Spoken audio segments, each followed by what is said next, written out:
자, 거기 그 무굴 제국 볼게요. 자, 무굴 제국이 인도사에서 좀 그래도 상대적으로 많이 나오는 부분이거든요. 그래서 그 무굴 제국에 이제 그 나오는 부분이 앞에 언급한 것처럼 아까드 제국하고 아우강 제국가 있어요. 예. 근데 이제 여기 아크바르라는 형제가 있는데 똑같은 말이에요. 포기는 다른 거고. 그러면 그 아크바르 제국하고 그 다음에 그 아우강 제국의 이제 그 형제 차이점 그 부분 한번 읽고 또 설명 넘어갈게요. 145페이지 한번 읽어볼게요.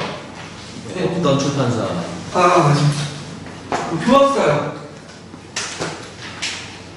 16세기 초 티모로서 올 때.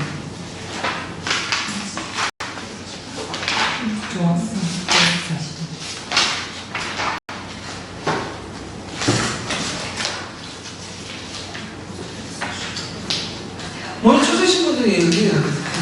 16세기 초 티무르의 후손으로 알려진 바부르는 아프가니스탄의 카불을 근거지로 하여 인도 북부로 진출하였다. 강력한 대포로 무장한 바부르는 북인도를 장악한 후 델리 술탄국의 저항을 물리치고 무굴 제국을 수립하였다. 무굴 제국은 바부르의 손자 아크바르 황제 때 빠른 속도로 성장하였다. 아크바르 황제는 인도 북부를 통일하고 중앙집권적인 행정조직을 정비하였다. 중앙의 관료제를 정비하였으며 전국을 주로 나누고 자사를 파견하여 황제의 명령이 지방까지 미치도록 하였다. 또한 종교적 관용을 취하여 힌두교 세력의 지지를 얻어냈다. 힌두교도를 이슬람교도와 똑같이 관료로 임명하였으며 다른 종교의 신자에게 부과하는 인두세를 폐지하였고 혼인동맹을 통해 토착 힌두 세력을 자신의 편으로 만들었다. 이러한 중앙집권화 정책과 관용 정책으로 말미암아 이후 1세기에 걸쳐 무굴 제국의 번영이 이어졌다. 17세기 후반 아우랑제브 황제는 인도 남부의 대부분을 차지하고 무굴 제국 최대 판도를 이루었다. 그러나 잦은 전쟁으로 재정이 고갈되었으며 이슬람 제일주의를 바탕으로 지지아를 다시 부과하고 힌두 사원을 파괴하는 등 이교도 탄압을 강화하였다. 이러한 탄압으로 펀자브 지방의 시크교도, 데칸고원의 마라타 동맹 등이 반란을 일으켰다. 이때 각지의 토착 세력들이 독자적인 지배권을 형성해 나갔으며 영국과 프랑스가 인도의 동서 해안에 침투하여 세력을 확장해 나갔다. 자, 무굴 제국을 이제 볼게요. 이 무굴이라는 말 자체는 이제 어디나 몽골 지방에 온 사람이라는 페르시아에서 나온 거예요. 그러다 보니까 이제 무굴을 이제 세웠던 사람이 누구냐면 바부르죠. 바부르의 출신이 뭐냐면 자칭 티무르 후손, 황금 시절의 후손이라고 이제 하는데 티무르 자체도 이제 징기스칸 후손이라고 하잖아요. 근데 실질적으로는 이 사람이 이제 그 어디에 오냐면 몽골하고 페르시아 계통의 뭐냐면 융합적인 인물, 그러니까 특이 이렇게 속된 말로, 그러니까 몽골 피하고 페르시아 피가 서로 섞이는 사이라고 보시면 돼요. 그래서 무굴 제국 안에는 이슬람적 요소도 있지만 페르시아적 요소도 되게 강해요. 여기에는. 그래서 그 무굴 제국은 또 우리가 뭐냐 인도 최초의 이슬람 왕조이다. 그다음에 뭐냐면 최후의 또 왕조죠. 그래서 이게 그 예전에 동양 제국에서 볼 수 있듯이 오스만 투르크 처음 무굴 제국은 이민족 왕조면서 뭐죠? 그 지역의 또 최후의 왕조예요. 예. 그래서 최초의 이슬람 왕조지만 인도 최후의 또 왕조였다. 이렇게 좀 기억을 해두시면 되고요. 자, 무굴에 이제 세웠던 사람은 바베르라고 이제 하는 사람인데 이 사람은 로니 왕조 전투에서 대포를 내세워서 파니파트 전투에서 승리를 하고요. 그리고 그 자칭 칭기스칸 홀쭉이라지만 몽골 계통 투르크, 그러니까 여기 투르크라는 거는 몽골계가 투르크화된 몽골 계통이 있어요. 네, 투르크화된 몽골 계통과 그 다음에 페르시아 쪽에 영향을 받은 혈통이라고 이렇게 보시면 될 것 같아요. 자, 그래서 이 바벨과 관련된 내용이 예전에 기초문장은 떴어요, 예문으로. 거기 이제 가와 나가 있는데 거기에 보면 종교적으로 편의권을 갖지 마라. 종교 포용을 내세워라. 그래서 여기에 보면 토착민의 마음을 사로잡으며 손을 쥐지 마라. 이때 손하는 것은 뭐의 상징이죠? 신두교에서 되게 중요시 여긴 거죠. 그러니까 소수의 이슬람교도가 다수의 신두교를 지배하는 과정에서 종교적인 간용을 내세웠다. 이렇게 이제 보시면 되겠죠. 그러면 그 상대 대왕이 누구냐면 악바드 되시죠. 악바드. 자, 악바드는 신두 이슬람 융합 정책을 했어요. 별도 2개 쳐보세요.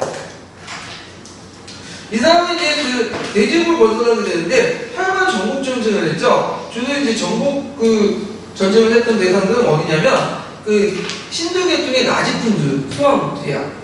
그래서 이들을 정복하고 이들을 또 타이르면서 정복하면서 그들을 또 포용하는 그런 적들 같이 이제 행해지게 되죠. 그리고 수도를 어디로 옮기냐면 그 파타리부르 시크리로 옮겨요. 예. 그래서 원래 이제 아그나나 델리가 전통적인 수도였는데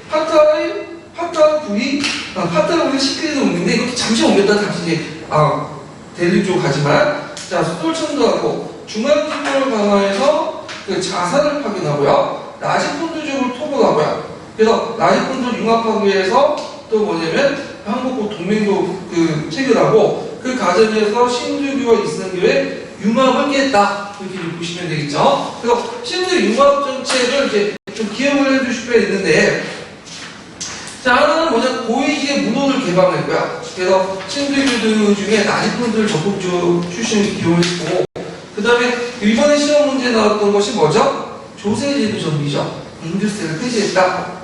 성지수세를 폐지를 하고요. 그래갖고 있고 유일신 사상을 강조했다. 그래서 이 사람은 그 유일신을 강조할 뿐만 아니라 그러니까 종교 융합도 강조할 뿐만 아니라 하나의 신은 새로운 종교를 또 만들려고 했어요. 그래서 그 당시 그 종교 지도자를 모아가지고 토론을 시켜 밤새도 그래서 하나의 종교를 만들려고 했는데 결국에는 실패했어. 그래서 결국엔 차선책으로 하나의 종교 통합하는 것보다는 각각의 종교를 인정하고 차이를 인정하는 쪽으로 이렇게 나가게 되죠. 그래서 이제 다양성의 또 통일성을 융합하려고 했다. 신두 문화를 장려하고 이슬람과 신두 문화를 융합을 도모해서 여러 이제 그 작품이 나왔고요. 토지 개혁을 해서 공평하고 효과적인 토지 개혁을 했고요. 교육 활동을 또 장려했죠. 그래갖고 인도 서남해안 지역과 베골 지방을 중심으로 무역 활동했고 이때 이 인도는 인도양 교육의 중심으로 성장을 했다. 그걸 바탕으로 구글이 그걸 추적했다. 이렇게 이제 보시면 되겠죠. 그래서 상당히 정치를 잘했다. 이렇게 이제 보시면 돼요. 그리고 이 사람조차도 또 누구하고 결혼했냐면 신두 계통의 왕 공주하고 나지푼드 공주하고 또 결혼을 했어요. 그래서 그 자식들도 그 뭐냐면 신두계와 이슬람계 혼합이었다. 이렇게 좀 보시면 되죠. 그래서 아빠는 제대로 죽는다고 장항대 쌀자 가운데 그 다음에 6대 왕자가 누구냐면 아우랑제부죠.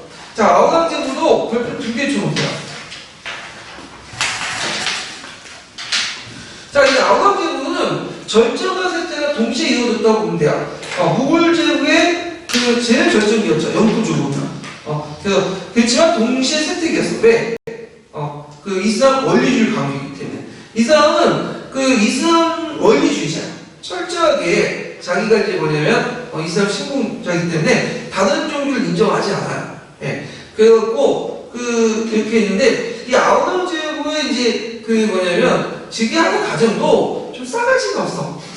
한마디로 그 아버지가 누구냐면 사한자이라는 사람이거든요. 사한자를 유폐시켜. 자기 아버지 발랄시켜서 유폐시켜 아그라성에 유폐시키고 자기가 왕이 돼요. 좀 싸가지가 없죠. 네, 그렇게. 그래서 이제 이렇게 저걸 했는데 이슬람 정통주의, 이슬람 제리주의를 내세워갖고 이 당시 정복전쟁을 할 때는 최대한 영토를 확보했지만 신두교를 탄압을 했죠. 그래서 지지아를 부활시키고 그리고 이교도 신두교 사원을 학교를 폐쇄시키고 이슬람 개종을 요구하게 돼요.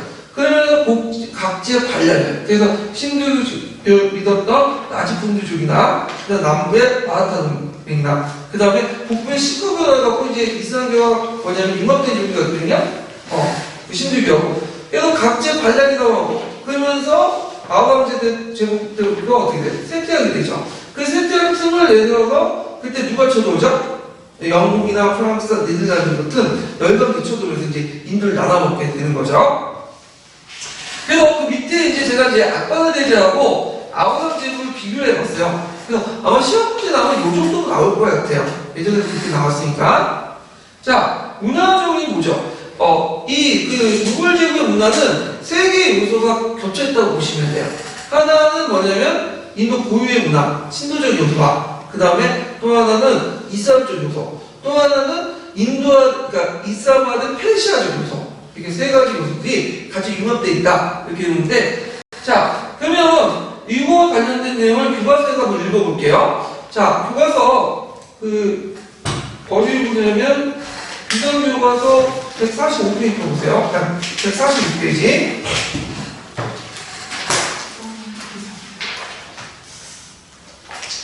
자, 거기 보면 이제 그 시크구나 우르도도 같이 있거든요. 그 같이 다 한번 읽어볼까요? 시크구 우르도요. 네. 그 다음 무슨 보시죠? 역으로 갈까요? 네. 그래서 다 읽고 그 옆에 그 별표 표시도 한번 읽어보세요. 시크구가 우르도요. 무굴 제국 시기에는 페르시아 지역에서 도입된 관계 농법으로 농업 생산량이 증대되었으며 도시 상공업자가 증가하면서 식량 유통도 활발해졌다. 전통적으로 직물업이 발전하였는데 무굴 제국의 면직물은 수출품으로 인기가 많아서 멀리 유럽에까지 팔려나갔다. 또한 상공업의 발달은 도시의 성장을 가져와 델리, 아그라 등은 17세기 중반 무렵에 인구 20만 명이 넘는 대도시로 성장하였다. 무굴 제국의 문화는 전통적인 힌두 문화와 외래의 이슬람 문화가 융합된 인도 이슬람 문화가 발전하였는데 이러한 특징은 종교나 건축, 언어 등에서 그 모습을 나타냈다. 먼저 종교에서는 나나크에 의해 힌두교와 이슬람교의 장점이 융합된 시크교가 성립되어 펀자브 지방을 중심으로 현재까지 이어지고 있다. 회화에서도 전통적인 인도 양식과 페르시아풍의 세밀화가 조화를 이루어 무굴 회화가 발달하여 인물이나 궁정생활, 풍경 등을 사실적이고 힘이 넘치는 모습으로 묘사하였다. 145. 힌두 문화와 이슬람 문화의 융합을 보여주는 대표적인 사례는 타지마할과 우드르어이다. 타지마할은 샤자한이 왕비를 기념하여 세운 묘단으로 인도 전통 건축 소재인 대리석과 이슬람의 특징인 동양식을 잘 조합한 뛰어난 건축물이다. 무굴 제국의 공식 언어인 페르시아어는 공식 문서나 외교 용어에 사용되었지만 그 밖의 경우에는 힌두어와 아랍어 등이 혼합된 우드르어가 사용되었다. 시크교 16세기경 나나크에 의해 참신해 좀 이거 안 보이세요? 페이지가 넘어갔어요. 나나크에 의해 창시된 종교이다. 나나크는 힌두교와 이슬람교의 융합을 도모하여 두 종교 교리의 장점만을 취하였으며 우상숭배와 카스트 제도에 반대하고 이신론을 주장하였다. 펀자브 지방으로 전파된 시크교는 순수한 종교개혁 운동으로 시작되었으나 아우랑제보 황제의 탄압 이후 군대를 결성하여 무굴 제국에 대항하였다. 우드르어 델리 술탄 왕조 이후에 페르시아의 영향을 받아 발달한 언어로 힌두어를 기본으로 하고 있으나 여기에 튀르크어, 페르시아어, 아랍어 등이 혼합되어 있다. 현재 파키스탄의 공용어로 사용되고 있다. 예. 자, 그러면 보죠. 보통 이제 여기에는 이제 인도 문화와 이슬람 문화가 융합된 대표적인 사례였던 시크교, 불교, 무굴레아, 타지마, 나지푸드야, 우르도 등인데 건축 부분에는 이제 보듯이 샤자한이 자기 아내였던 타지마를 기르기 위해서 만든 무덤이 뭐냐면 타지마예요. 그래서 요거는 이슬람 양식을 바탕면서 인도와 페르시아 무덤 형태가 과학된 형태로 있다는 거 그 특징인데 그래서 책에서 읽어본 것처럼 그 결합된 양식들이 쭉 나오죠. 그래서 지붕의 공간 4개의 뾰족한 천탑은 어디에 양식이 영향을 이슬람 양식에 영향을 받고 투각이나 결자 같은 면 페르시아 정통 양식이죠. 그래서 이제 이런 양식이 있다. 문타지 마을이라는 그 아내를 기르기 위해서 그 만든 양식이다. 이렇게 좀 보시는데 샤자한은 말년에 비참했죠. 자기 아들이었던 아우랑제부한테 갇혀가고 죽게 돼요. 예.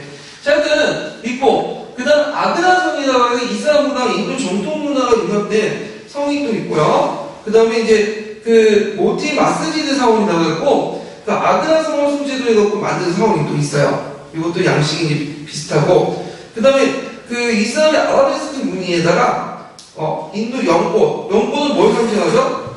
불교 상징하죠. 만자 무늬가 덧붙인 양식이 발달했는데 이때 만자라는 것은 뭐냐? 이 고대로부터 세계 각지에서 널리 퍼져 있는 양식 중에 하나인데 특히 자이나교, 불교 등에서 많이 사용했다고 해요. 그래갖고 이제 양자 양식의 특징은 그다음 이로운고 좋은 것, 원만, 생명, 통합, 중심 이런 것을 상징화시켰다. 이렇게 이제 보시면 되겠죠. 자, 그다음 그림은 페르시아 양식이 많이 들어왔어요. 페르시아 세미나 양식이. 그래서 페르시아 세미나 양식을 두 가지 측면에서 볼 수 있는데, 이때 첫 번째는 삼류 양식, 궁중 예술로서 무굴 제국이 무굴 회화가 있었고요. 그 다음에 그 당시 나지푼드 회화도 영향을 줘요. 원래 나지푼드 그 회화는 뭐냐면 신들교 그 신전을 그리는 그 그림이거든요. 근데 거기에 뭐가 플러스 되냐면 그 페르시아 세미나 양식 플러스 돼.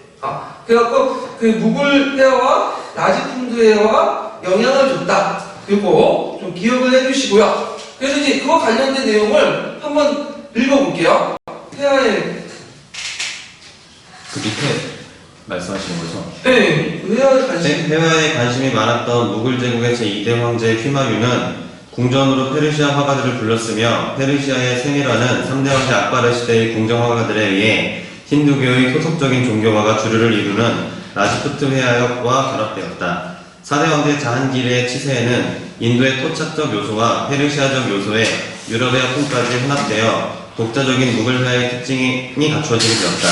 인물의 옆모습과 얼굴 전체의 4분의 3 정도를 청록색이나 어두운 초록색을 배경으로 그린 인물화가 특히 일품이다. 예. 자, 그 다음에 식구교가 있는데, 식구교는 그 악바르 시대 때, 그 당시 이제 그 뭐냐면, 종교토론을 벌였다고 했죠? 그때 이 종교토론에서 영향을 받아갖고 자극을 받아서 탄생한 종교가 식구교예요. 그래서 이 식구교를 세웠던 사람이 나나크라는 사람이 있거든요. 그래서 나나크는 그 이슬람적 요소와 신들교적 요소를 같이 결합을 시켰다. 그죠? 그래서 그 이슬람적 요소로서 이제 보면 유일식 사상, 그 다음에 그 이슬람 신비주의 수피즘, 이런 것들이 결합이 됐고요. 그 다음에 신들교적 요소로는 윤회 사상, 그 다음에 세탕, 하장, 박피운동이라든 이제 이것들 중에 신들교의 신비주의가 있어요. 이런 것들에 영향을 받고 만든 것이 식구교다. 이렇게 보시면 되고, 이 식구교는 주로 이제 어디에 있냐면, 북인도 지역에 있어요. 북인도. 원래는 이 사람이 전투적인 조직은 아니었는데, 악바르들이 이렇게 탄압을 받다 보니까 전투 조직으로 바뀌게 된 거야. 그러니까 종교 조직이 뭐냐면, 전투 조직으로 바뀌어. 그래서 그런지 몰라도 지금 이제 경찰이나 군인들 중에 식구교들이 많아. 그래서 수영 기르고 막 그런 사람들 있죠? 그리고 신자 붙이는 사람들은 되게 식구교들이라는 뜻이거든요. 그래서 이것도 이슬람과 그 다음에 그 신들교 유럽에서 보이는 그 종교다. 이렇게 좀 보시면 되죠.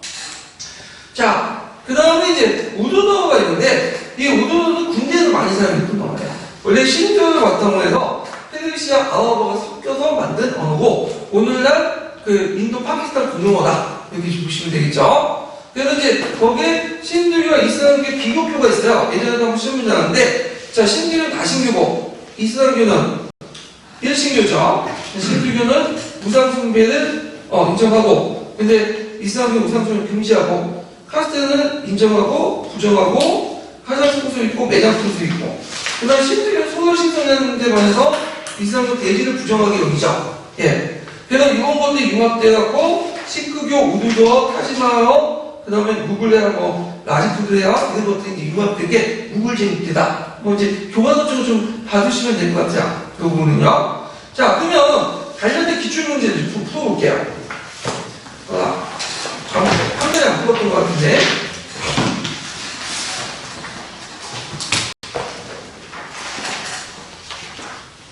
어디요? 교실과 311페이지 볼게요.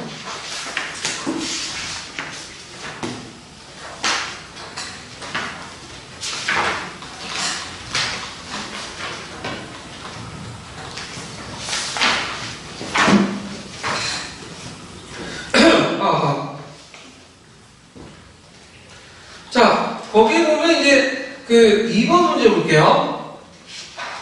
페르시 문화의 영향으로 불사를 만들어 강나라를 노력한 인도 왕조는 쿠샤 왕조죠.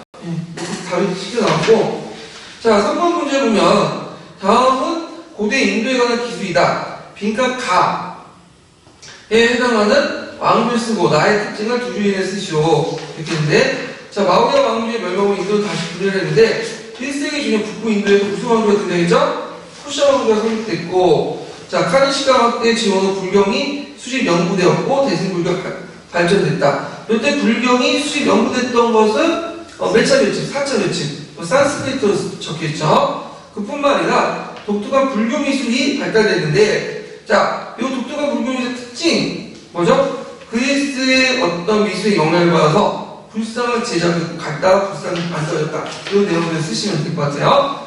자, 그 다음에 서원을 이제 보면요.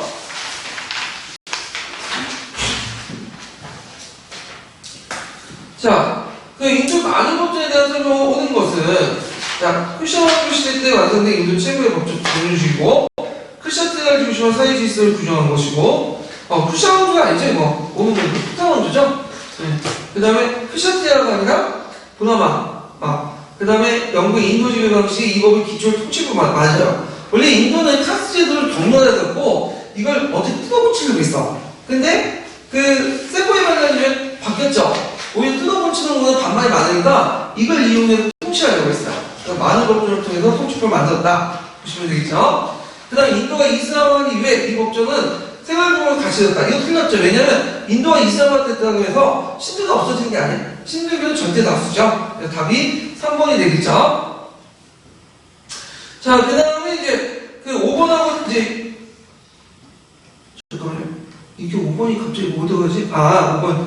자, 위역의 정치에 대한 정치적 동기를 두 가지 쓰시오. 이건 아스카 왕의 다듬마이라는 통치예요. 이렇게 들어가면 다듬마인데 정치 동기가 뭐라고 써야 돼? 두 가지가 있죠. 보편적 통일 논리를 제공하기 위해서, 그 다음에 누굴 결정해서? 브라마 제국을 견제하기 위해서. 예, 교과서에 있는 내용이에요. 예. 그 다음에 가해인물이 누군지 쓰고 밑줄진 기획에 해당하는 내용을 쓰시오. 이거 너무 쉽죠? 뭐 우리를 어떻게 보고 막 이성 문제를 내는지. 자, 가해인물은 누굴까요? 악바르. 이건 아크바르. 이렇게 쓰시면 되고, 거기에 이슬람과 비이슬람의 차별 없앤 조세제도를 실시했다. 이건 지지하죠. 원래 지지하는 이제 그 좋은 의미죠. 왜냐면 그 다른 그 종교는 그냥 무조건 강요하잖아. 근데 지지하만 되면 종교의 자유를 인정하잖아요. 예. 근데 그거조차도 뭐냐? 없앴다는 거예요. 그거조차도. 그래서 이제 그 내용을 이제 보면 지지할 폐지, 면제 이렇게 이제 쓰시면 되고요. 거기 좀 눈여겨볼 게 뭐냐면 만사분할이 제도가 있죠. 제가 이제 그 얘기를 안 하는 것 같은데 보이시죠? 예. 이 만사분할 제도가 이제 뭐냐면 관료 채용 방식이에요. 요거 좀 외워두세요. 이 만사분할 제도는 이제 뭐냐면 목적이 뭐냐면 일단은 이 만사분할 제도를 통해서 군대와 관료 내부에 있는 민족적 갈등을 극복하려고 했거든요. 예. 그래서 위기에 따라서 지방 행정을 총괄하는 관료들을 총칭하는 걸 만사분할이라고 하는데, 그들은 행정관료와 함께 군사장관 역할을 해. 그러니까 행정관과 군사력을 같이 하는 거야. 그래서 이제 그 만사분할 지휘를 이제 33등급 나누고, 만사분할 지휘는 세습되지 않아요. 능력에 따라 종교에 상관없이 젊고 유능한 인재들을 뽑았었다. 그래서 만사분할 제도를 그 외워두시고, 목적이 뭐라고 했죠? 군대와 관료 내부의 민족적 갈등을 극복하려고 했다. 내용은 군정의 지적 성격이 강해서 군사령관과 행정관을 같이 겸했다. 요 정도 쓰시면 될 것 같아요. 내용 쓰다가면. 그래서 요거 나올 수 있어요. 네, 외워두시고. 근데 뭐 나오진 않을 것 같아요. 그냥 한 2년, 3년? 이 강의 한 2년 정도에 좀 찍고 있거든요. 그러니까 내년에 공부하시는 사람은 외워두세요. 그래도 말고. 예. 자, 7번을 보죠. 7번은 인도의 이슬람화와 관련이 없는 것은, 자, 노예왕조, 타지말, 파키스탄 동맹 관련돼 있죠? 근데 아잔타 석고는 그 인도에는 이슬람 이전이야. 8세기 이전이죠. 파키스탄왕조니까 틀리죠. 답이 1번이 되죠. 자, 8번을 볼게요. 8번. 자, 다음은 어떤 국가가 창업자가 남긴 유언이다. 여기에 이제 이 국가가 대한 설명, 오른 설명으로 보기에 모두 보는 것은 아까 이제 한번 읽었죠? 그거 누구와 관련된 거죠? 그 무굴 제국이 성립했던 바벨과 관련된 건데, 자, 여기서 강조하는 뭐예요? 종교적 융합, 통합, 이런 것들을 강조하는 거죠. 자, 거기에 내용을 보면요. 세포혁명의 진화로 이기고 중국왕의, 영국왕의 직간지가 됐다. 맞죠? 빅토리아 왕의 직간지가 됐죠? 그 다음에 이거는 19국 아랍파 동맹의 반란을 이기고 세력이 약화됐죠? 그 다음에 고유한 문화와 이슬람 문화, 페르시아 문화가 조합을 이룬 건축물을 만들었다. 대표적인 건축물 두 개가 있어요. 아그라 성하고 타지마. 그래서 그 아그라 성하고 타지마, 그 다음에 뭐 대표적으로 더 들자면 이제 모티 마스지드 사원이라든지 그런 것도 있죠. 그래서 이제 무타치 마를 위한 타지마, 이렇게 두세 가지 내어두세요. 왜냐면 대표적인 건축사에 두 가지, 세 가지 쓰시오 이렇게 나오면 대부분 사람 분들이 타지마까지 써. 근데 아그라 여기까지 좀 힘들고 쓰는 사람도 있고, 세 가지 쓰면 좀 이렇게 정말 생기겠죠. 그러면 그 모티 마스지드 훔마유로도 거기 그 융합에서 만든 거예요. 훔마유는 그게 뭐냐면 이대항지대야, 이대항지대. 그래서 세 가지 정도 내어두시면 괜찮을 것 같아요. 자, 그 다음에 예를 보면 영토가 북인도에서 중앙아시아 넘어 소아시아에 이르는 제국을 발전된 티모르 제국이야. 티모르 제국. 그래서 답이 2번이죠. 기억, 니은, 디귿. 자, 그러면 이제 영국 인도 좀 침략을 보자. 자, 신도 제국이 약화될 때, 자왕 제국 이후에 신도 제국이 약화됐잖아요. 그래서 이제 그 틈을 노려서 그 당시 이제 그 여러 서양 제국들이 추도인데, 초창기 때는 이제 포르투갈이었죠. 그러다가 나중에 네덜란드로 바뀌고, 그 다음에 영국과 프랑스로 바뀌어요.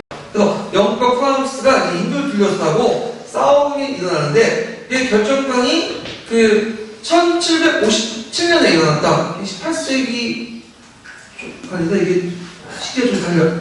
18세기로 꼴치세요. 17세기가. 네. 1757년에 있었던 뭐죠? 프레시전트죠. 프레시전트는 무슨 전쟁하고 연결되죠? 7년 전쟁. 그래서 이제 프레시전트의 승리를 해서 인도 병력의 기초가 되고, 이 전투가 일어난 건 뭐예요? 벵골 지역의 통치권하고요. 벵골이라는 건 오늘날 방글라데시와 방글라데시 옆에 있는 동ben골 성면골까지 있는데, 여기가 제일 인구가 많고, 그 다음에 제일 부유해, 인도에서. 그래서 거기에는 차지하려고 이제 싸웠다가 누가 이긴 거죠? 크레이브가 이끄는 영국군에서, 동인도해상군에서 그 당시 프랑스군을 격파하죠. 그러면서 인도를 패권을 장악했다. 이렇게 보시면 되겠죠. 그래서 요때 벵골 지역의 이제 중심 도시가 어디냐? 캘커타죠. 캘커타. 삼시정치 할 때 캘커타. 캘커타는 어디 있냐면 오늘날 방글라데시 부근. 그러니까 방글라데시는 아닌데 그 당시 이제 서베нг골 지역에 있었던 지역이에요. 이 지역이. 자, 그래서 이제 그 확보하고 나서 그 지배력을 확대하죠. 그래서 이제 남부에는 마이쇼 전쟁을 통해서 차지하게 되고 영국이, 중부에는 말라타 전쟁, 북부에는 시크 전쟁을 통해서 이제 인도를 차지하게 돼요. 그래서 한동안은 형식적으로 무굴 제국을 놔뒀죠. 형식적으로. 그러다가 세포니난 이후에 폐지시키고 직접 통치를 하게 되죠. 근데 초창기 때 통치했던 기간은 영국 본토가 아니에요. 어디죠? 영국의 동인도에서요. 동인도에서. 그리고 세포니난 이후에 본토가 직접 통치를 하게 되죠. 예. 자, 경제정책은 그 뭐냐, 여기 좀 잘못됐는데 점점이 아니라 따옴표로 해주세요. 따옴표 7표. 예. 그래서 경제정책 인도 산업의 구조를 변화시켰는데, 여기에 보면 원래 인도의 그 주요 생산물이 뭐죠? 면직물이죠. 고가가 많이 생산되니까.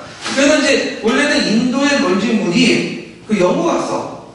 그래서 영국에서는 이걸 대신에 은으로 이제 줬거든요. 아니면 다른 물자를 주거나. 그래서 인도의 차나 항용 면직물이 갔는데, 산업혁명 이후에는 거꾸로 됐죠. 19세기 이후에는. 그래서 그 영국의 면제품이 인도로 가요. 그리고 거꾸로 차와 면화가 영국으로 가죠.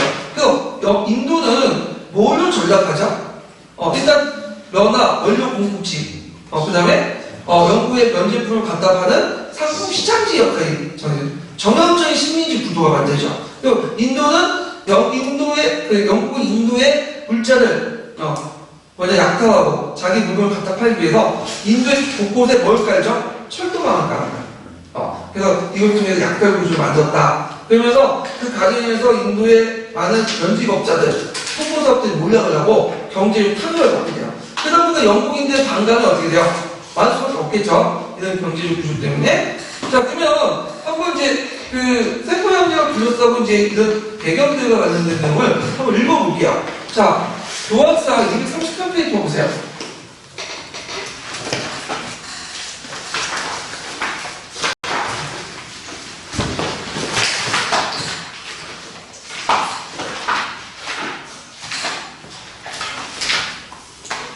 자, 거기 보면 그 인도 영국의 침략을 받다. 그 다음에 세포 형제 인원하다 이렇게 있죠. 이거 두 개 한번 읽어볼게요.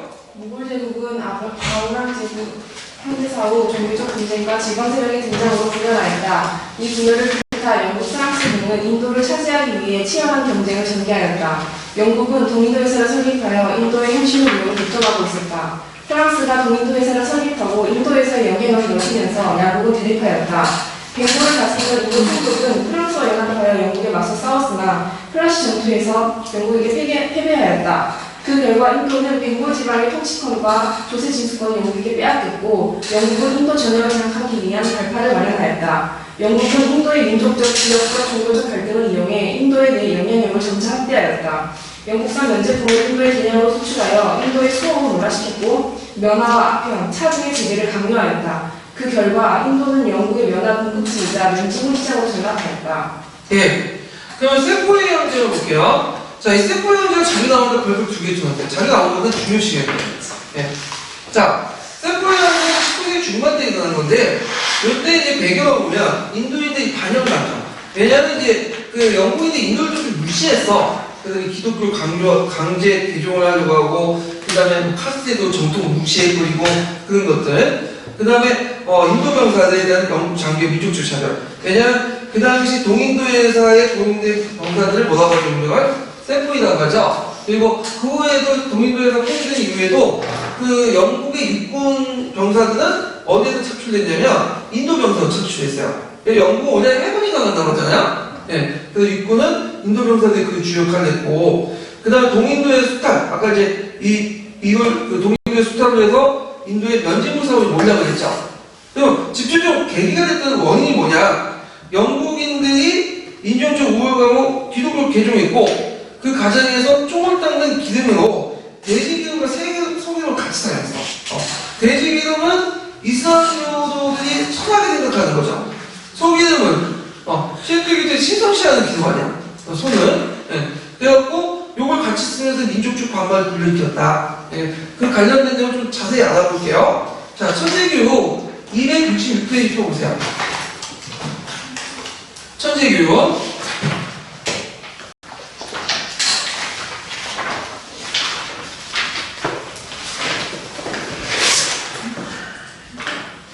자, 거기에 보면 이제 세포의 형제의 배경이 된 그 소와 돼지의 기름 나오죠? 예. 그 한번 읽어볼게요. 영국의 동인도 회사에.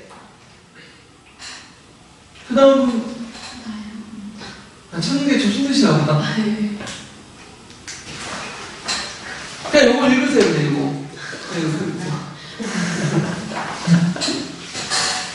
영국의 식민 통치와 경제적 착취에 대한 인도인들의 불만은 다양한 한계로 나타났다. 특히 대표적인 것은 동인도 회사의 용병인 세포이들이 일으킨 항쟁이었다. 영국 동인도 회사의 용병이었던 세포이들은 처음에는 영국인들을 위해 열심히 일을 하였으나 영국인들의 횡포에 대한 불만과 종교적인 갈등으로 인해 그 총끝을 영국에게 겨누었다. 세포이의 항쟁이라고도 불린 이 사건을 통해 인도인들은 하나로 뭉치기 시작했다. 델리 근교에서 일어난 세포이들의 공기는 인도 북부로 확대되어 영국의 식민 지배에 저항하는 인도 독립전쟁으로 발전하였다. 이 독립전쟁에는 각계각층이 참여하여 한때 델리를 점령하였다. 그러나 본국의 지원을 받은 영국 동인도 회사의 진압으로 실패하고 말았다. 예. 그래서 보통 인도에서는 이걸 1차 세계 독립전쟁이라고 해요. 세포를 만나는 사용하지 않죠? 왜냐하면 신문이 나왔는데, 예. 비록 실패하였지만 세포이의 항쟁은 인도 최초의 대규모 민족 운동으로서의 큰 의미가 있다. 세포이의 항쟁은 인도에 대한 영국의 태도를 변화시키는 계기가 되었다. 동인도 회사를 통한 인도 지배의 한계를 느낀 영국은 동인도 회사를 해산하고 무굴 제국의 황제를 폐위하였다. 또한 형식적인 주권을 유지하던 인도를 직접 통치하기 위해 인도 통치 개선법을 제정하였다. 이어 영국의 빅토리아 여왕은 영국령 인도 제국을 수립하여 직접 인도를 통치하였다. 아, 저 밑에만 읽으시는 데 예, 끝났어요. 여기에서 이제 보는데 원래 여기 있는 게 아니라 그 밑에 깊게 알아보다가 부분을 읽어야 되는데 갑자기 제가 책이 없다 보니까 그냥 각자 읽어보세요. 이거는. 네. 자, 그러면 그 세포이만은 이러니까 처음에 잘 나왔어요. 그래서 북인도 갱지스가 여기까지 해서 한때 이제 델리를 점령하고 그리고 무굴 함제 중심으로 영국과 대항하려고 했거든요. 그리고 여기가 보통 처음에 세포이만 이제 참여했는데 실제로 이제 확산되면서 일본 민중들, 왕족들, 각국의 지배층들이 막 왕국 지배층 다 참여했으니까 이 세포이만은 전민족적인 운동이야. 그러니까 명칭이 세포이만하면 세포이만 참여한 것처럼 이렇게 생각하잖아요. 이게 잘못된 거죠. 그래서 그와 관련된 예전에 기출이 한번 나왔는데 잠깐 뒤에 넘어가서 그 세포이만은 용어의 문제점 있죠. 그래서 마치 세포이 발달하면 세포이만 참여한 것처럼 그게 되지만 그게 아니라는 거죠. 다양한 계층들이 참여했다. 그래서 이게 동양사 기초 지식에 나오거든요. 그래서 보통 그 인도 파키스탄에서는 세포이 발달이라고 하지 않고 대반란, 1857년 반란, 1차 세계 독립전쟁 이렇게 불려요. 네, 이 부분을 한번 읽어볼게요. 세포의 반란이라는 용어는 오늘날 인도나 파키스탄에서 그다지 사용되지 않고 있다. 대반란, 1857년의 반란 또는 제1차 세계 독립전쟁 등으로 말하여지고 있다. 그 이유는 다음과 같다. 세포이라는 말은 본래 동사를 의미하는 세포라는 우르드어이다. 그러나 이 경우는 특히 동인도 회사에 고용되어 있던 인도의 용병을 가리킨다. 그런데 이 반란이 사파이만에서 의해서 발생한 것이 아님은 오늘날 잘 알려져 있다. 시파이가 이 반란을 시작했음을 분명하고 또 그들의 반란 중에 커다란 역할을 수행했음에도 사실이다. 그러나 이 반란에는 영국에서 의해 지위를 상실하게 된 구지배층, 영국의 토지 획득 정책에 의해 타격을 받은 농촌 사람들, 그리고 영국 지배는 기독교에 의한 종교 사상의 억압으로 이해한 긴급 지도자들, 특히 무슬림이 적극적으로 참가하여 전 민족적 저항으로 확대되었다. 그런데 세포이의 반란이라는 표현에는 그러한 의미가 배제되어 있다고 볼 수 있다. 예. 자, 그럼 의리는 뭐냐? 이거 의리 외워두셔야겠죠. 자, 인도인의 반영주의인데 최초의 민주군입니다.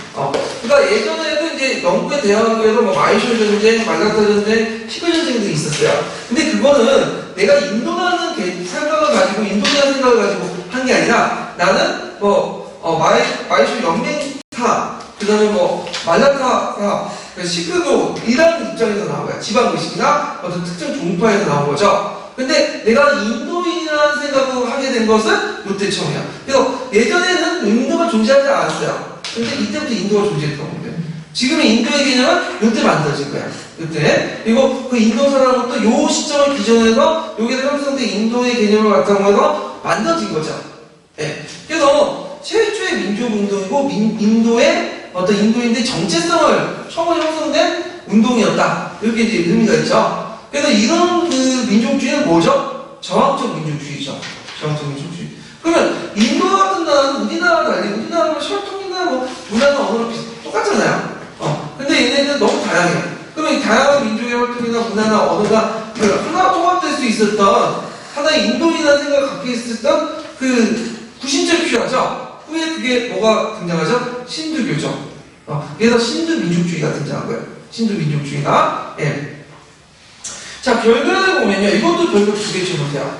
이것도 예전 시험문제 나왔던 건데. 자, 일단은 형식적으로 남아있던 무굴 제국이 멸망되죠. 그래서 인도가 영국의 직접 통치를 받아서 그 인도 통치 개선법에 의해서 그 당시 이제 빅토리아 왕이 직접 통치를 하게 돼요.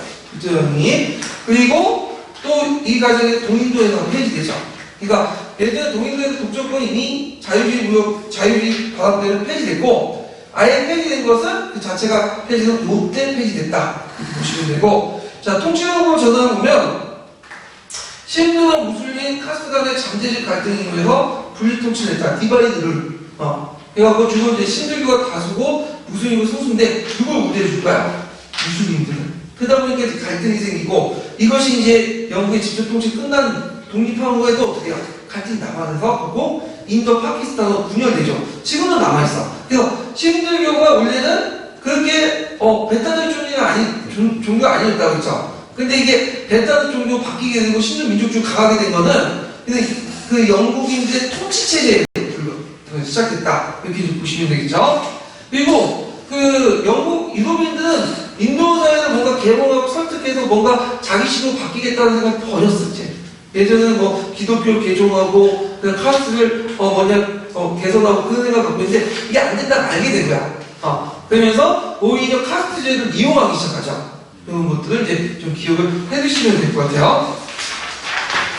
자, 그래서 인도 통치 계획은 아까 전에 이제 한 얘기고, 그래서 이제 인도 제국 수립에서 아프가니스탄, 나팔, 미얀마 다팔이 봤는데 이들 나라는 엄밀히는 인도의 들녘이에요. 그러니까 인도 지배를 확실하게 해서 그 주변에 방어망을 쳤다고 보시면 돼요. 네.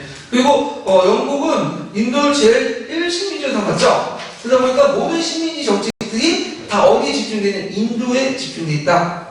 그래서 그 나중에 수에즈 운하도 인도와 가까이 지려고 한 거고, 그리고 삼시 정책도 인도를 보호하기 위한 정책이에요.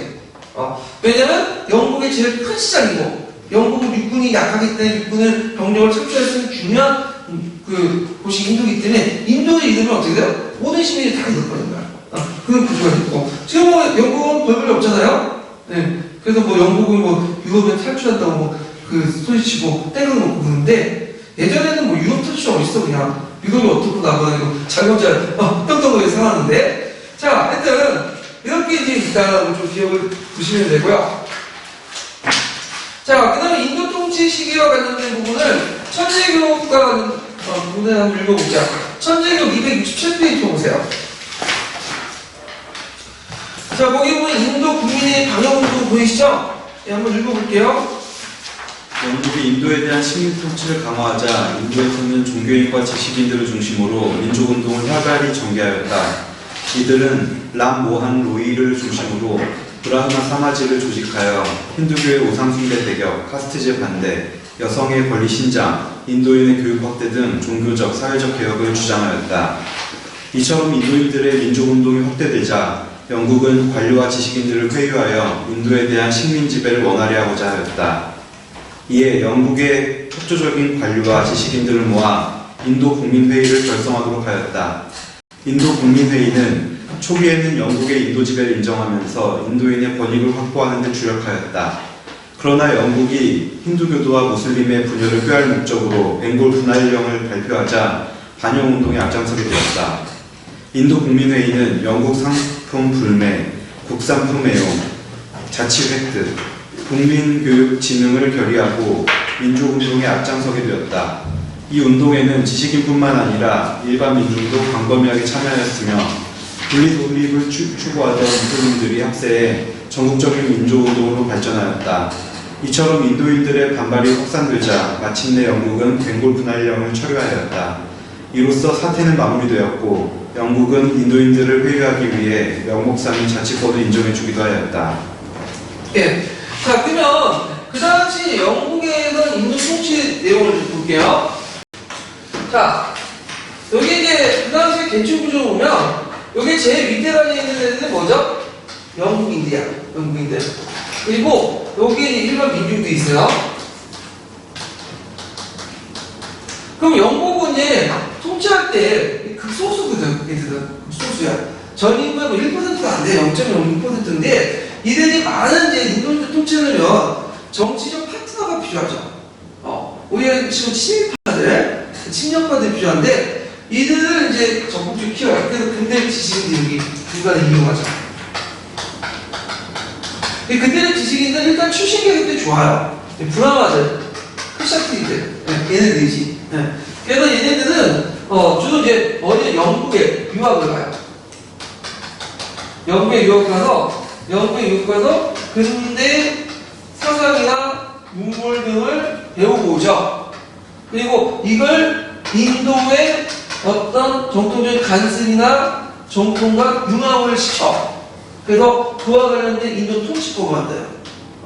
그러니까 일종의 우리가 친일파적인 성격이죠. 그래서 이 근대적 지식인들을 통해서 이들 근대적 지식 4개고 영국인들이 일반 민주주의를 통치하는 구조예요. 그래서 되게 이제 초창기 때 근대적 지식인들은 상당히 친형적이었다. 왜냐면 영국에 유학을 가고 거기 영국의 사상이나 문화를 받아들이고 하고, 그리고 이들이 이제 초창기 때 운동이었던 아까 라모의 뭐가 있죠? 브라마 삼원지 운동도 친형적인 운동이에요. 반영적인 게 아니에요. 자, 그래서 있는데 이들이 이제 조금씩 변화하게 돼.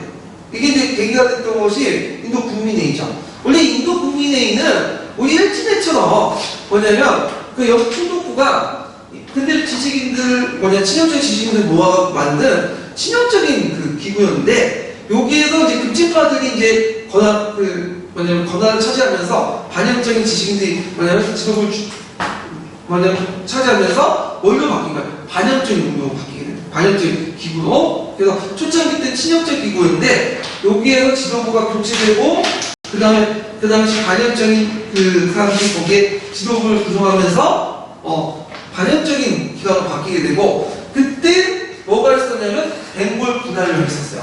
자, 벵골 분할령 잠깐 밑에 보세요. 그 교과서 몇 페이지 보시면 267페이지 보세요.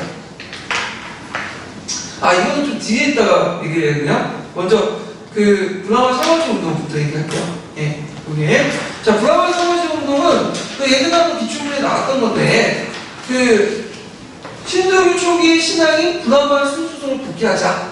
그래서 신두교 개혁 운동이었다. 그래서 남모한 누이라는 사람이 근데 이 남모한 누이는 브라마 계급 출신이에요. 그래서 이 사람은 사회개혁 도구로서 서양 문화를 하러 가고 이들은 계몽운동적 성격이 있어요. 이때 지식인들 특징은. 그 다음에 신두교 개혁과 신두사의 나이트 체제 개혁을 추진했죠. 그래서 인도 민족주의를 탄생시켰다. 이때 인도 민족주의는 뭘 중심으로 했죠? 신두교.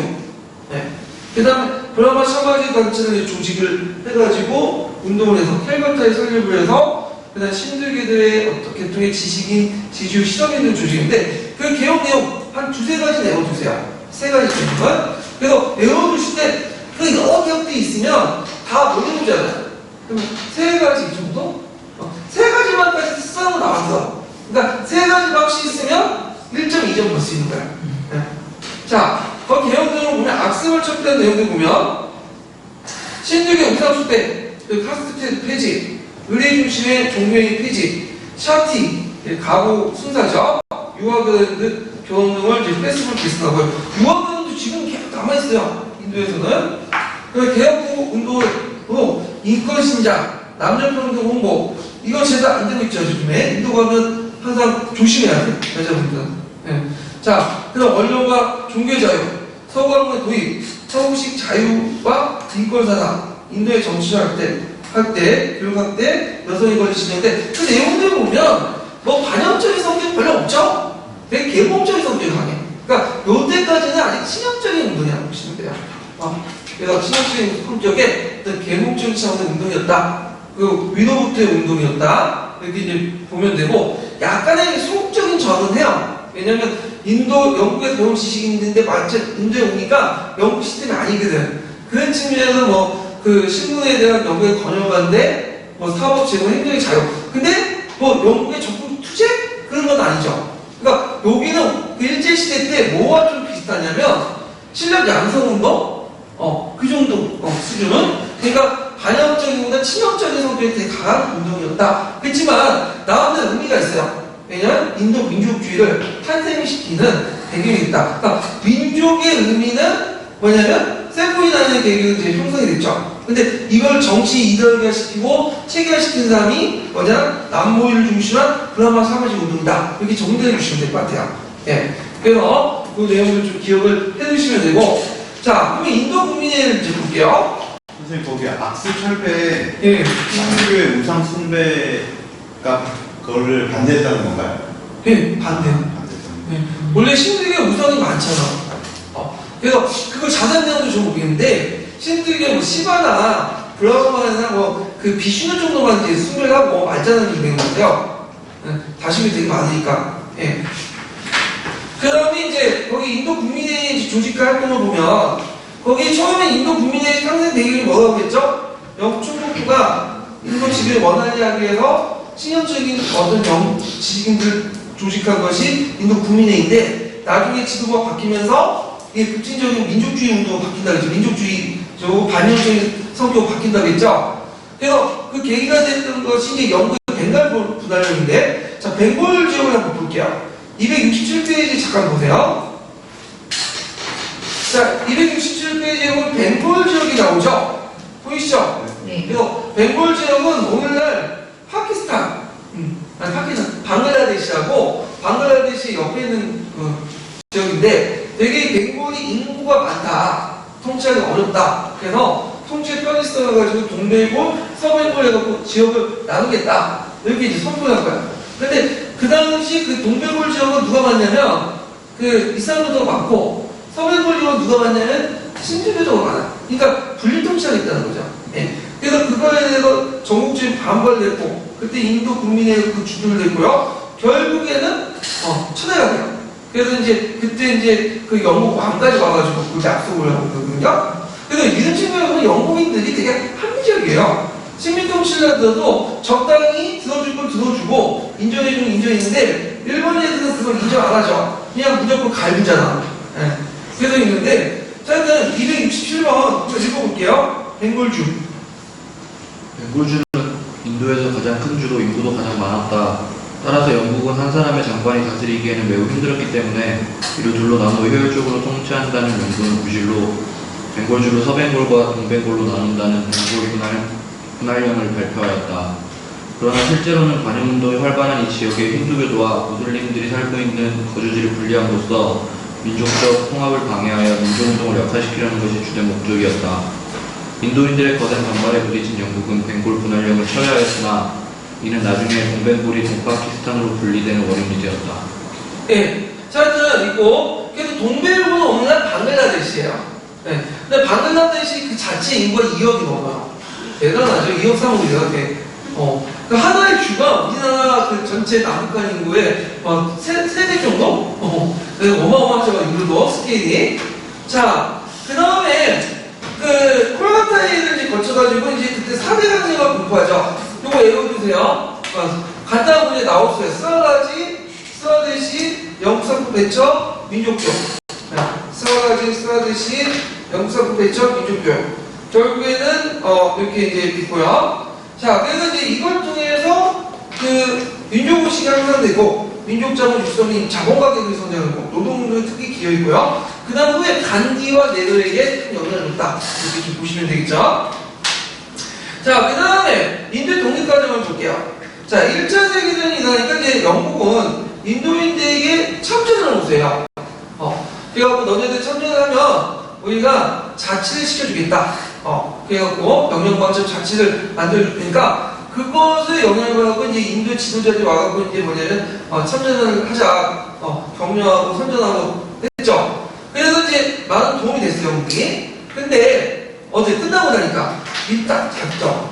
그리고 나서 그 자치도 성취적으로 하니까 거기에 인도인들 들고 일어난 거야. 그러니까 이제 로랜드법이라는 걸 공부해가지고 인도인들 탄압을 하죠. 이거 외워두세요. 이제 시험 문제 나왔죠. 자, 로랜드법의 주요 내용은 뭐냐면 그 당시 인도인들을 영장이나 재판 없이 체포, 그 다음에 그 구금하고 언론 사상 집회 자유를 탄압하는 거야. 그 방당 지우시고요. 그래서 이제 그 인도인들의 영장이나 재판 없이 체포, 구금하고 언론 사상 자유의 집회를 탄압하는 내용이 통과되자 내용을 집어넣고 그래서 전국적인 파업이 진행됐다. 그때 이제 등장했던 뭐냐면 간디죠.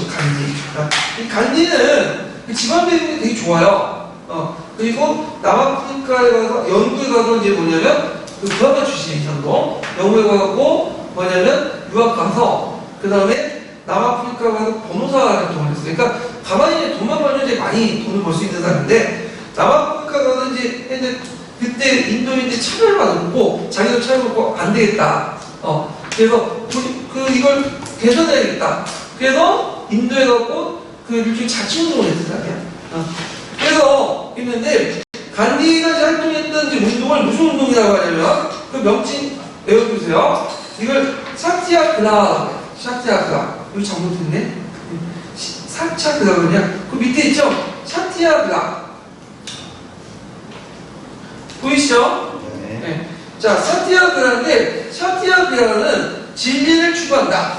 물리적 통로에 대한 정치적 우위를 강조하면서 도덕적 무료함을 하는. 그래서 저항운동, 구조, 이게 뭐야? 비폭력 운동, 그 다음 불복종 운동을 펼치게 되죠. 그래서 사티아그라 운동, 요거 사티아그라도 좀 기억을 해주세요. 그래서 사티아그라 운동은 1차 사티아, 2차 사티아 두 차에 걸쳐서 이루어지게 돼요. 예.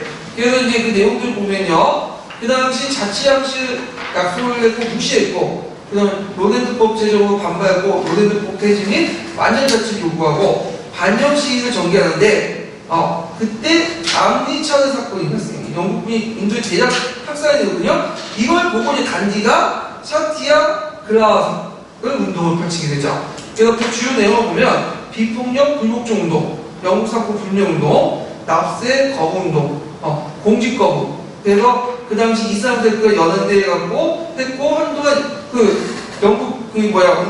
영국이 간디를 체포를 하죠. 그리고 제2차 사티아그라 운동 때는 인도인들의 소금 재료 금지를 하니까, 그러니까 영국에서 독점종의 소금을 구매하니까 그에 반대해서 전국을 돌면서 소금을 만들지 않는 행진을 해요. 그렇죠, 불평등을. 그리고 또 인도인들이 이제 면직물을 자체 생산한다는 자체 생산 운동을 하고 자기가 스스로 물량을 올리죠. 그래서 이거 두 차에 걸쳐 사티아 운동을 통해서, 사티아그라 운동을 통해서 뭐냐면 인도 독립운동의 상징으로 부각이 돼요. 근데 간디는 좀 한계가 있어. 독립이 아니야. 이거 뭐죠? 자치단계야. 근데 그 다음 세대였던 네로는 뭐죠? 완전 독립을 주장하죠. 예, 완전 독립. 이 사람도 마찬가지로 그 브라만 출신으로서 영국 유학을 갔던 사람이에요. 그러니까 이제 미국에서 좀 차이가 있는 게 뭐냐면, 우리 친일파들은 뭐 독립, 얻어먹고 다 얻어먹고 그냥 민족 배신하고 지 개인적인 이익만 챙겼죠. 근데 얘네들 친일파들은 얻어먹고는 했지만 또 뭐냐면 자기 민족을 위해서 독립투쟁도 하고 열심히 활동했단 말이에요. 그러다 보니까 그 후에 이제 영국이 독립하고 할 때 인도나 파키스탄의 지도층들이 어떤 사람들이냐면 되게 그 예전 치명적인 사람들이야. 근데 욕 얻어먹지 못한 우리처럼 욕 얻어먹는 게 아니라 인정받는 게 뭐냐? 독립운동 같이 했거든. 치명적이지만 또 활동도 했어. 근데 우리나라는 그게 안 됐죠. 그러니까 친일파들이 뭐 활동하지도 않고 민족에서 전혀 활동하지 않고 개인 이득만 챙겼던 사람들이 그 독립운동에 지원부 고관직을 독점하다 보니까 뭐야? 요거 얻어먹는 거죠. 그러니까 경우가 사람이 다른 거야. 그래서 어떤 일부 애들은 인도 봐라, 인도 애들도 우리처럼 친일파들이 집권하지 않는 그딴 소리를 하는데 사회적인 의미는 다른 거예요. 예.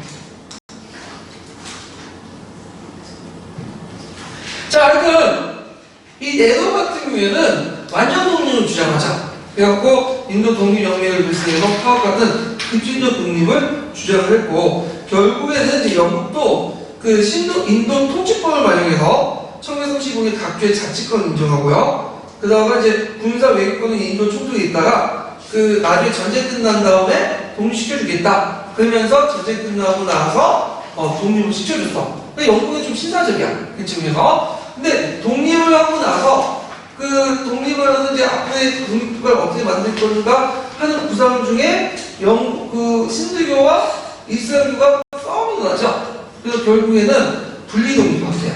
그래서 1947년에 파키스탄이 이슬람교도, 그 다음에 인도는 거기 신두교, 그다음에 불교는 스리랑카. 그리고 파키스탄도 동파키스탄, 서파키스탄이 각각 1000km 이상 떨어지니까 국가 유지가 안 되니까 1970년에 들어와서 서파키스탄 오늘 파키스탄이 되고 동파키스탄 오늘 방글라데시가 될 거죠. 그래서 방글라데시, 파키스탄, 스리랑카, 인도, 네팔까지 포함해서 전체적으로 범인도적인 범인도다 이렇게 보시면 되죠. 자, 그래서 있고 인도와 파키스탄 최근 문제됐던 지역이 어떤 지역이죠? 카시미르라는 지역 아시죠? 네, 이 카시미르 분쟁이 나는데 이건 좀 약간 설명하고 넘어가요. 카시미르는 이제 뭐냐면 지배층들은 신두교예요. 근데 거의 일반 민중들은 이슬람교도죠.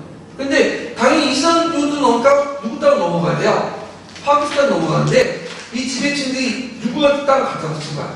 인도한테 갖다 바치면서 분쟁이 생긴 거야. 그래서 지금은 땅이 두 개로 나눠져 있어. 그래서 파키스탄형, 인도형, 그리고 이 둘러싸고 파키스탄, 그러니까 카시미르 지역을 둘러싸고 싸움이 나면서 인도하고 파키스탄 영토 분쟁도 일어나고 행군이 만들고 서로 싸우고 있잖아. 거기 파키스탄 쪽이 있는데 카시미르에 파키스탄, 인도형 외에도 중국령이 또 있어요.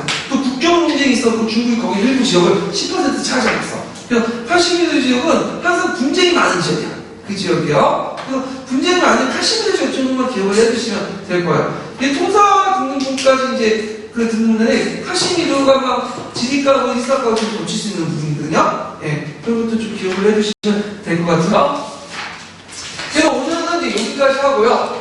다음 시간에 중동사 다 할게요. 중동사는 다음 주 한 주 딱 한 번 할 거거든요. 다음 주요. 중동사 끝나고 추석 끝난 다음에 그 다음에 동남아시아하고 16년 기출문제 같이 할게요. 네. 오늘 수고하셨습니다. 고맙습니다.